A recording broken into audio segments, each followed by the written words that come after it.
Hi folks, hope you're doing really well. Welcome back to another little video, and welcome to a slightly blustery but quiet Tuesday afternoon. The sun is out, kind of. If you like your cycling and you don't mind the odd hill or two, well, this is not a bad place to be out on a bike.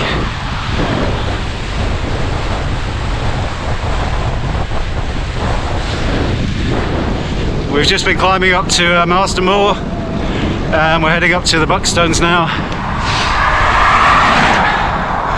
And I think when we get up to the top, it's really windy, I hope you can hear this. We'll take a little breather and get into a bit of cycling chat, topic for today's video.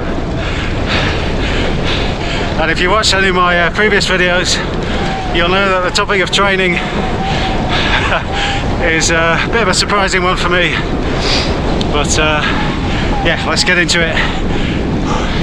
Probably in a couple of minutes when we get up there to the Buckstones. Whew. Look at that view, wow. Well, that's the first time I've ever been here and the car park's completely empty. A testament to midweek and forecast of rain, but I'm hoping I'll get around before the heavens open. So yeah, welcome to Marston Moor. Huddersfield is probably 9 or 10 miles away that way. I can just see the top of Emily Moor on the horizon, Buckstones, and the road I'm going to take this way down towards Ripponden and Selby Bridge. No cycling computer today, no gadgets, no Strava running, and really the only metrics I have today for my ride are: have I enjoyed it and do I feel better for it at the end? And quietly confident that there'll be a yes to both of those questions at the end of the ride. But yeah, let's just get off the tops, and then yeah, we'll get into the topic of today's video, which is training. Should every cyclist really try a training plan? Benefits, shortcomings, all that kind of stuff. Bit of cycling chat on a lovely sunny Pennine midweek afternoon. Let's go.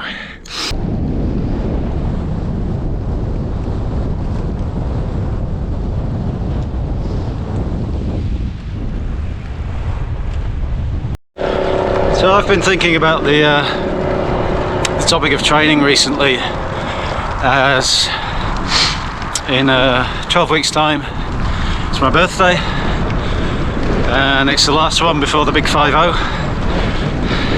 and there's a ride I want to do to kind of celebrate my birthday this year,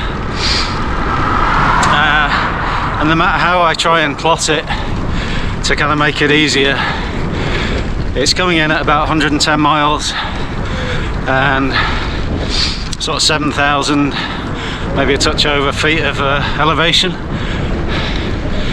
And hand on heart, you know, if I got properly hydrated, had a big pasta dinner, was well rested, and set off to do that trip tomorrow, I don't think I've got it in me. In my current levels of kind of cycling form, cycling fitness. So, going up a hill here. It's unavoidable in the Pennines. So yeah, it's got me thinking about training and whether I should try and follow a little training plan in the run up to doing this ride. My conclusion is not, but yeah, I'll get into that once I get a little breather.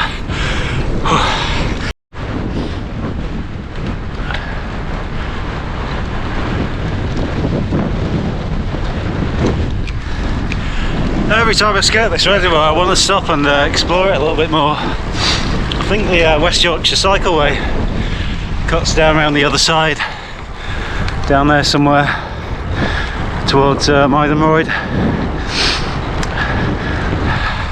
Probably a nice place to come and explore on the mountain bike or the gravel bike, but as ever,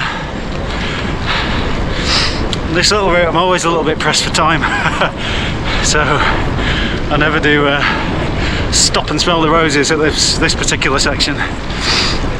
Anyway, where was I? Yeah, I think the reason I'm not going to follow a training plan is just kind of personal circumstances. I think for me there's no question whatsoever that they work. They're a massive benefit to people who've got particular goals and particular kind of targets that they want to achieve, and especially kind of moving you from a place where you can't do something, you know, you can't do a particular mileage or a particular pace, and getting you to that point in a maybe as close a guaranteed way as you can. I think that's where training plans really come into their own. And there's a whole world of cycling metrics and different types of training, isn't there? You know, there's all the zones, there's base training, there's, you know, threshold power training, there's hill training, there's you know, I'm not going to pretend I know what I'm talking about, but you know, it's an absolute smorgasbord of options depending on what your particular goals are.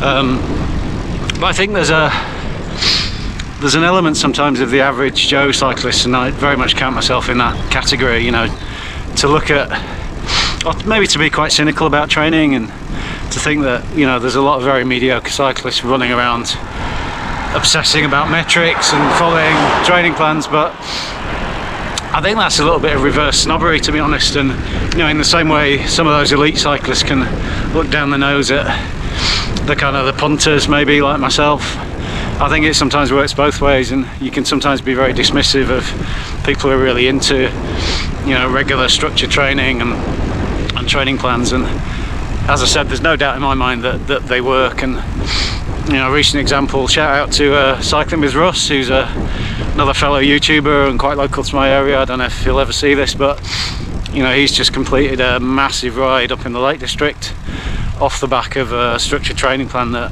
you know, he organised for himself, and it's absolutely amazing and, you know, quite inspiring, to be honest. But yeah, there's a few reasons why I've kind of decided for the ride I'm about to do, that isn't for me.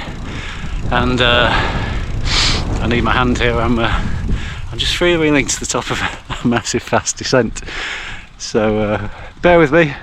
Coming down into Barkage Land, Bark Island, never know how to say this, but yeah, I'll regroup in a sec and go over just a couple of points why I think for me a structured training plan for the ride I want to do in 12 weeks time, 11 and a half weeks time, isn't quite the right thing. But I think there are a few things I'm going to do nonetheless to maximise my chances of completing this ride and still being able to walk the next day.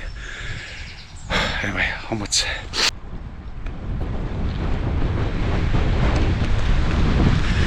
Not the only one enjoying the sunshine today, it seems.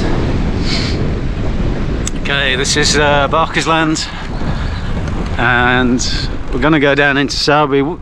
Usually I'd zip up the valley back, but I think I fancy a bit more climbing today, so I think we'll make our way down to Sowerby Bridge.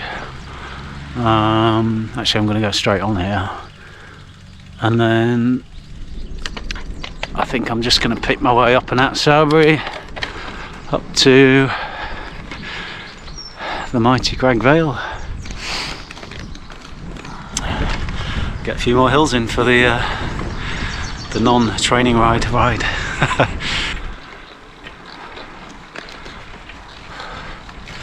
Well, that was a lovely little climb up from Sowerby Bridge, in through Sowerby, and we're just heading now to Steep Lane, a very aptly titled little road, which will take us up towards Crag Vale. Lovely views down the Calder Valley, and never done that little climb before. It's nice. It's steep enough to let you know it's there, but not too steep to make you question your life choices.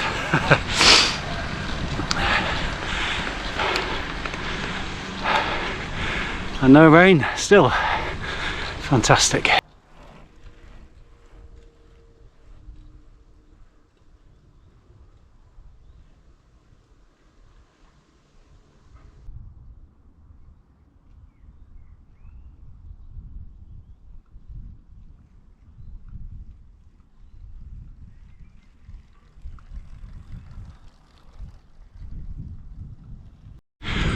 Oh, I think that's the first time I've climbed up a steep lane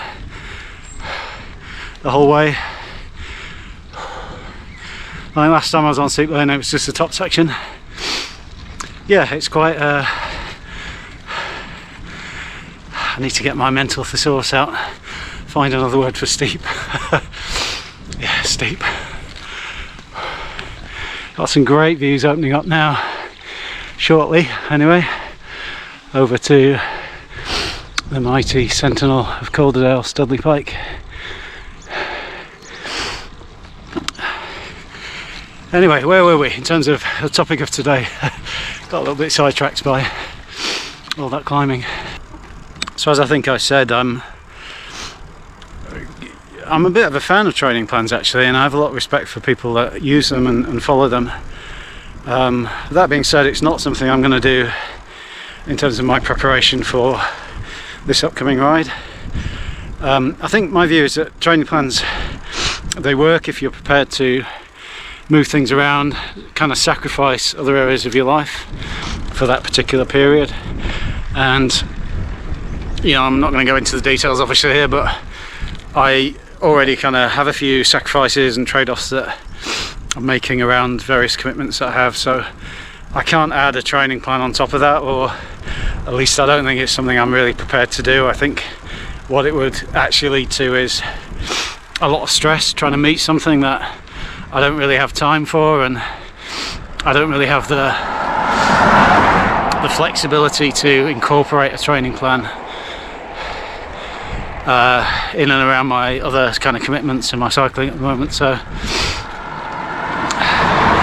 but that's not to say I'm not going to do my best and kind of pull all my tricks to prepare as best I can for this upcoming ride. And I think, as I might have said at the start of this video, I don't think it's a ride I'm actually capable of right now. So, you know, between now and 3 months time, and I am stubborn, so I will do this, I will have a go at it.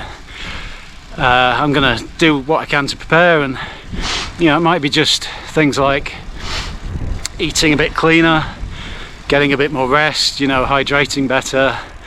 And when I do get the opportunity to get out on my bike, I'll often just go out for a really short ride, but I think what I'll try and do is extend those a little bit, and when I do get opportunities to go out, you know, like today, just try and lengthen the rides a little bit, get some kind of crazy hills in. And I wouldn't really call that training. I don't know what you know, your view, dear viewer listening to this, would be, whether that constitutes or crosses the line into training. I think it's more just preparation, or you know, thinking a little bit about the preparation that you want to make. There's a big hill here. Let me sort this out and then I'll regroup with you. What have you? Well, it's time for the obligatory little Snickers stop, and we're just on that little road going down past Craggy's Cafe, and you can see the Cragvale Road snaking off into the distance. That's where we're heading. Then we've got a lovely descent back down towards Littleborough Way, and then a few miles out through towards home. So yeah, great little ride, and the weather's still reasonable. It's got a bit more cloudy and a bit more blowy, but I think I'm going to get round in the dry. You might remember, if you've followed any of my other videos, this bike was a bit poorly on one of the 50-mile rides. I think got a little bit battered on the train on the way up to Horton in Ribblesdale, and had issues with the gearing. The seat came loose, and I spent a few hours actually yesterday just kind of fettling the gears and indexing and sorting out the derailleurs. I think the front derailleur has taken a knock. It's a little bit bent, but a couple of hours fettling later I've got it running well. It's got a new chain, and I've gone back to Shimano chains. I was on KMC for a while, and partly a result of the pandemic, it was what I could get my hands on at the time, and I stuck with KMC for a year or two, but back on Shimano, and I have to say it's noticeably better getting a Shimano chain on that. But yeah, the bike is just running really well today. Need to clean, but you know, when everything just mechanically is working as well as it should be, as well as it could be, it's a great feeling riding those kind of bikes. But as I said, that's going to be a little focus of mine for the next few weeks. It's not training, but it's certainly getting ready for a ride that currently I don't think I could do, and 2.5-3 months time, well, who knows. But if I get round, if I'm inclined to, I'll take my camera around and I'll show you this crazy long ride that I've got planned for the summer. Yeah, anyway, thanks so much for watching. I'm going to eat my Snickers and then head off that way and hopefully dodge the rain. But yeah, please stay safe, take care, and happy cycling, and I'll see you out on the roads very soon. Bye for now.